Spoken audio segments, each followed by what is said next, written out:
Bakit? Ano? Aba, bagong gimmick yan ah.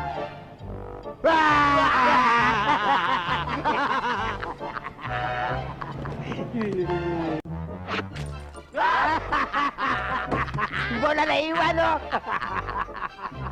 Panahan mo na lang bola ng basketball para tamaan mo. Daksmain mo na lang at iba to. Siya nga pala yung may-ari ng club, si Mr. Menjola.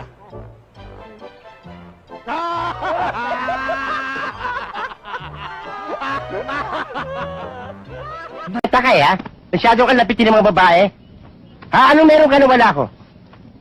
Sir, sa totoo lang, kayo ang meron na wala ako. Ano yun? Yulmahan! Ay! Tulmahin mo mukha mo! Tulmahin mo mukha mo!